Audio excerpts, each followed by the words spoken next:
Hi, I'm Mitch Gallagher. Welcome to the Sweetwater Minute. This time out, Sweetwater Minute, we have a very special guest, Victor Wooten. Well, happy Thanks to be for coming here. in. We Thank appreciate you Mitch. being around. Thank you very much. Happy to be here. Great. Well, thank you. Thank you. You've been here before. I have. Yeah, this is a very memorable place. Yeah, you did a clinic with J.D. Blair, right? Yeah, Last exactly, time you were here. exactly. Yeah, I was talking about that as we were driving in. I remember that clinic very well. Yeah, I remember it was packed. There was lots of great stuff. Two different rooms going on. Yeah, it's crazy. I was able to run from room to room. That was a lot of fun. Yeah. So this time you're on tour with the Victor Wooten Band. Correct. Yes.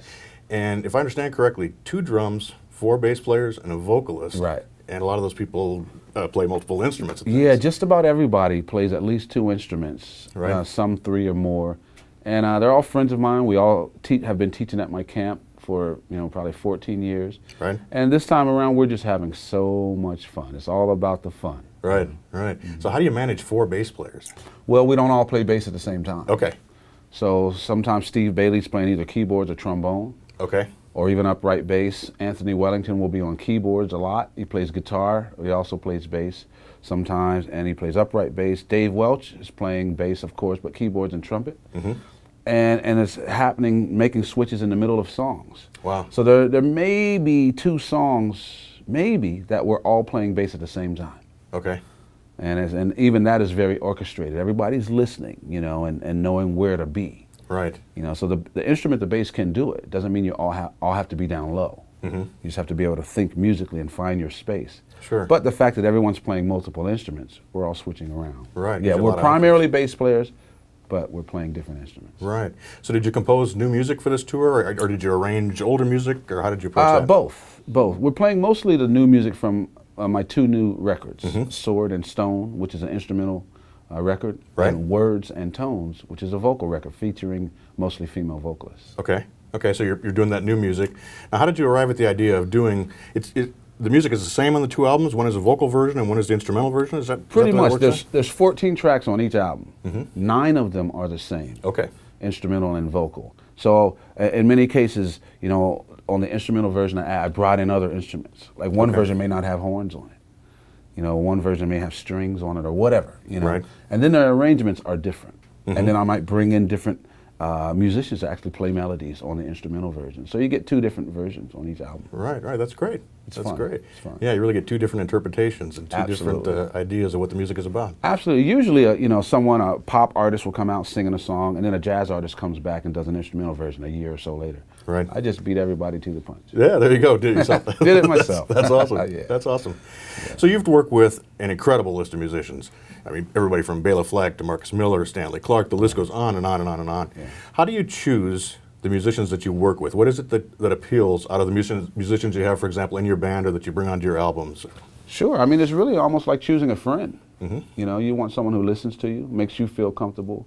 Right. And musicians are the same way. Mm-hmm. You need a musician who listens and supports, but a musician might also have a certain skill that you're after. Mm-hmm.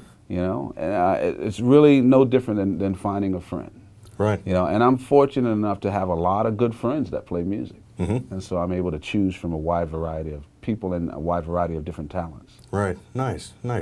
You've mentioned listening a number of times, and for example, Larry Carlton will talk about musicians having big ears. Mm-hmm. Mm-hmm. Is that something you can develop, or is that a natural talent that a musician will have? Oh, you can definitely develop it. It should be developing. A lot of our musical curriculum is not designed to develop the big ears. Mm-hmm. We just give you things to remember. Right. But not only do you need big ears, you need fast responding ears. So if we make a change, you hear it quickly Mm-hmm. and know, and then have maybe the theory and the technical ability to get to what you hear quickly. Mm-hmm. But being able to have big ears, as Larry Carlton said, is very, very critical. But those big ears need to be used properly. I know a lot of people with big ears, they can say, oh yeah, that's a sharp 11 or whatever. Right. But they're not listening to the rest of the band while they're thinking about that. They're playing too loud, you know, all that theory or whatever it is, technical stuff, they're playing over the vocalist. Right. So how you use those ears is really critical. You can have small ears and use them correctly. You don't have to have a big vocabulary if you know how to use them. You know, you can be musically illiterate, not know a chord, a name of a note or whatever. But if you know how to use those ears, respond quickly, and not only quickly, but sensitivity. You know, being able to use what you have in the best way that that creates the best music is really what's critical.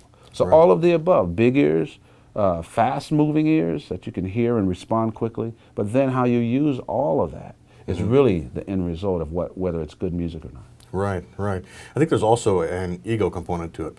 I've seen you play probably 20 times with everybody from the Flecktones to solo to at jam sessions. And I won't name any names, but I've seen some jam sessions where it seems like some musicians just keep playing. Right. When clearly it's somebody else's spotlight or whatever. Right, exactly. A lot of us want to show you what I can do. Right. But ego's not the problem. It's an out of balance ego. Okay. Ego is what means you're separate from me. Ego is necessary. We are, you know, united, but we're separate. We're different people. And you have a different musical skill than me. Our ego makes that happen. But when it's out of balance, when your part becomes more important than mine, now we're out of balance. Right. So in my opinion, ego is not the problem. It's an out of balance ego. And a lot of us musical people, especially as we gain ability, more and more ability on our instrument, it becomes about that. Right. When, like especially my instrument, the bass guitar, it was designed to support people. My job is to support the vocalists, the horn players or whatever, but a lot of times we forget that. Right. Especially the more we learn on it. We just want a solo. Sure. And it wasn't designed to do that. Right. It doesn't mean it can't do it, but it does make sense to learn what it was designed to do. Yeah, yeah, as you gain technique, you want to use that technique. Exactly. Exactly. Right. Speaking of technique, you have prodigious technique. I mean, obviously, but what's nice about your playing and your composing is that the music isn't about that technique. Sometimes you see guys with real great technique, and the song is almost an excuse for showing that technique or a particular thing. Right. How do you avoid that? How do you approach it? Well, I mean, first of all, let me say thank you. I appreciate you saying that. And well, I think it starts for me as the how and why I learned the technique. You know, like in some countries, they have the speaking technique of rolling your R's or things like that. It's a technique I don't have. But you have to do that to speak that language. It wasn't the other way around. You just learn the technique for the sake of knowing it. Right. You need that to communicate. My technique was born out of producing what I was hearing. Okay. You know, I was living with, I'm the youngest of 5 great musicians. So I have 4 older brothers who are incredible. And to keep up, to play the music they were introducing to me, I needed technique to play it.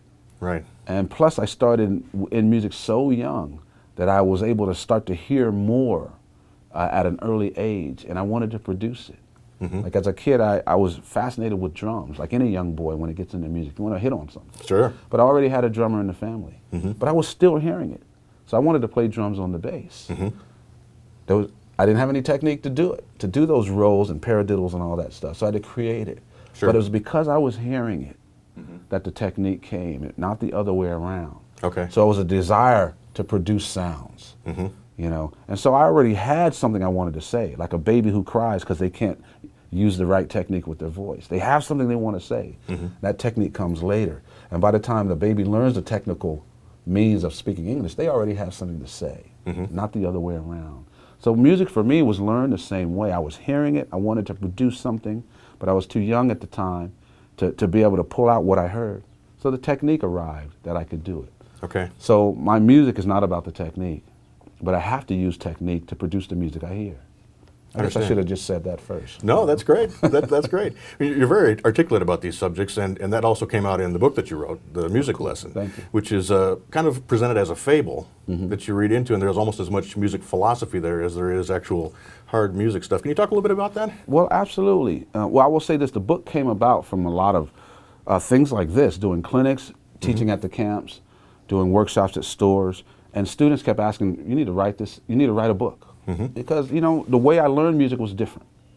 I was born into a band, literally. Sure. When I was born, my brothers knew I was going to play bass. That's what they needed. So the way I learned is not a way that most people have the opportunity to learn. So my approach is different, and in sharing that approach, people liked it and said you should write it down. I didn't want to write it down. I don't want a Victor Wooten method. I don't want to tell anyone how to play. I just want to give ideas, share ideas. And I always tell people, if you like what I say, write it down. And then learn it so much, learn it so thoroughly that it's not my words anymore, they are your words. And then you write the book, you know. Right. That's what I wanted. I want you to write your own book. But finally, when I figured out how I could write it, which is as a fable, a fictional tale, I realized, wow, this is the way to do it. It's not, you know, written as you have to do it this way. Here's the instruction, here's the rules. It's just a story, like Avatar or Star Wars. Learning and teaching is in there. But because we're all starting from the standpoint that this is fake, the pressure is off.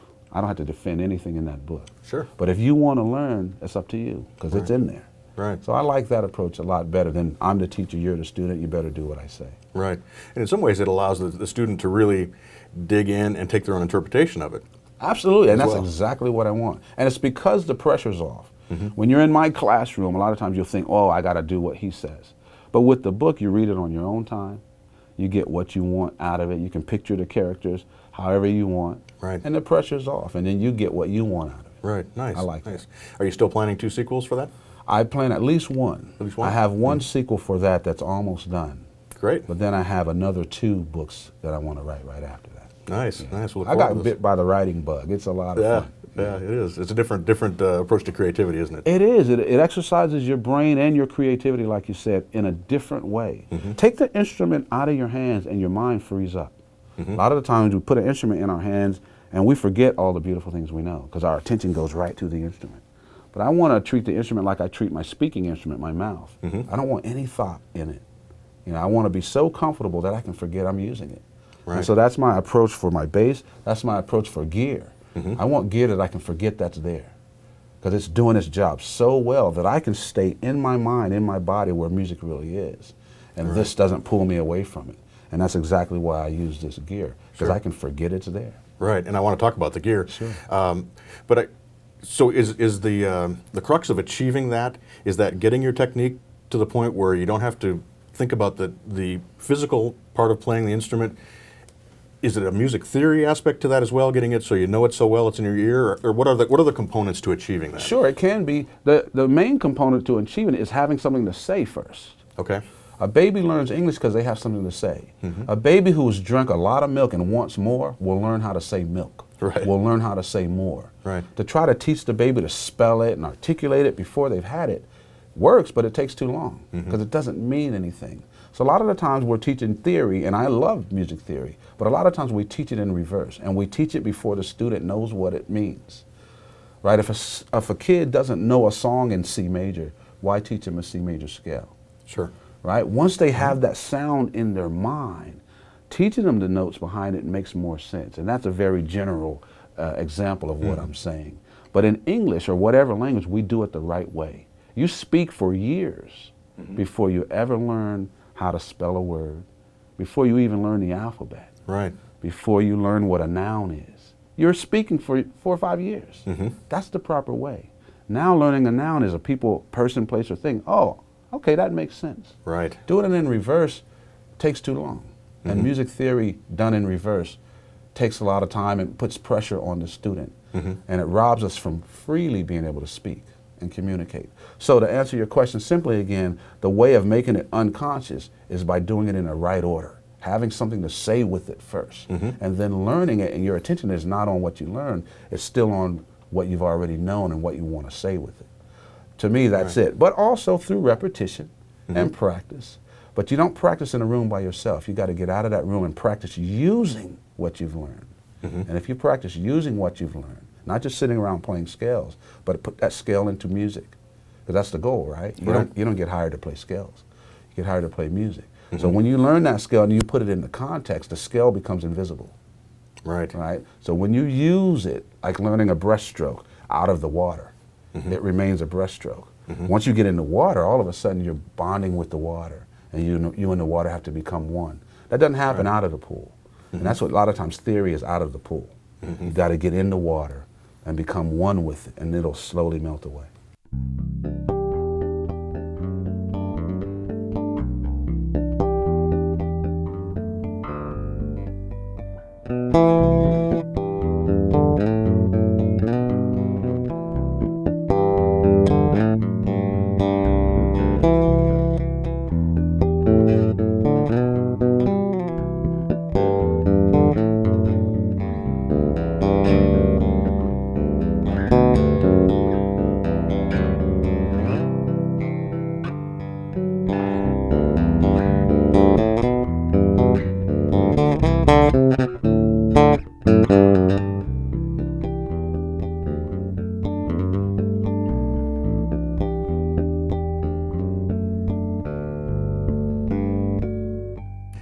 So the second aspect of what you were speaking about there is the gear. And let's talk about the gear and why you choose the things you do and why you're using this this Hartke rig that you have. Sure, yeah. I took a year to look around because I knew, you know, things had changed and there were new companies, new gear. Hartke's been around for a long time, but they've made some great strides in what they've been doing. And when I heard about the high drive, I don't even think it was in the country yet, you know. I just heard about it and I just thought it was interesting. You know, half aluminum, half paper. Right. You know, and before I even pass judgment, I just want to try that. I just want to see what that's about. Right. And the main thing when I was trying everybody's gear, I found out that people had gotten better. There might have been gear that I used to not like, and all of a sudden it sounds really great. And so there's a lot of gear that I like the way they sound, and definitely including the Hartke. That's where it started with these particular companies sound good. Right. The next thing I want to do is now I want to meet the company. I want to meet the people. You know, the same way that if you had to pick out a bride from the pictures, you know, okay, I like the way that looks. You know, now I want to meet them. Sure. You know, so that's where it was with Hartke, and I wanted to meet all the different builders that I liked their company. And when I met the people at Hartke and Sampson and all that, it was an easy decision. I liked the people. You know, it felt like a good match. And of course, it started with the sound, and ended with the you know, how we relate together as people. But one thing I can say about this gear is it's not real expensive, it's not real heavy, but it does the job well. Very powerful. You have, like with the heads, this LH1000 is so simple, 5 knobs. Right. You know, very, and I think I know how to use 4 of them, you know, and it does it exactly what I want, but it's 1,000 watts. Right. Very powerful, does the job, but then you can go to something like the Hartke, the Kilo, which has every knob on it that you want. You know, so many choices. And you're not going to break your bank or your back when you purchase it. Right. So I like that. Right. So you're using a 4x10 cabinet, high drive HX 410, and then a 1x15 on the bottom. Exactly. Both of them have a horn in it, which for me is very critical, having that tweeter, because I'm a very rhythmic player. And when I'm playing these rhythms, I need them to pop out. Or if I'm playing on an R&B ballad with a 5-string low B, I need it to be warm and fat. Sure. So this can go through those extremes, and I like that. Right, right. Are you using 2 stacks when you're playing live, or are you using 1? I'm just using 1. When I toured with SMV, you know, Stanley, Marcus, and me, we were just trying to see who could be louder than the next. You know, so I used 2 of them with that. Okay. But most of the time, and I travel with 2, just in case. But I'm only using 1. With the Flectones, I use 1 stack. With my own thing, I only use 1 stack. I was curious because they'll put out a lot of volume. They put out a lot, more than you'll probably need in most cases. Right. So 1 is enough. Right, right. Very nice. Yes. Very nice. And they look good, right? They look great. I like it. They look great. So what do you think it is about the half aluminum and the half paper? Unique. Yeah. A very unique sound. You know, some people like the full aluminum speakers. Some people like the full paper speakers better, you know, but this is a nice in between. The aluminum cones give a brightness that may be too much for some people. You know, the paper gives you that warm thing. Well, I need some of that brightness, and I definitely need the warmth also. And with the high drive, I just get the best of both worlds. Covers both, yeah. Yeah, outstanding, outstanding. Yeah, great gear, like you say, at an affordable price, not too heavy. Exactly, you know, because I understand that I have a lot of friends and fans out there who want to know what I'm using. And some people may purchase what I'm using just because I'm using it. And so I don't want to have something that only I can afford, you know. Right. I want everyone to be able to get it, and the Hartke falls in line with that totally. That's awesome. That's awesome. Victor, thank you so much for coming in. Mitch, thanks for having me. You're a busy guy. We appreciate you taking time. You've got a new record label. Right. You've got the camps that you teach. That's true. You're an author. You're composing music. You're recording records. You're touring. And got 4 kids. 4 kids. Yeah, keeping all that going too. That's a wonderful thing. Yeah. It is wonderful. Yeah. Thanks so much for your time. Mitch, thank you so much. We really appreciate it, and look forward to the concert tonight. Happy to be here. Thank you. All right. I'm Mitch Gallagher. Thanks for joining me for the Sweetwater Minute.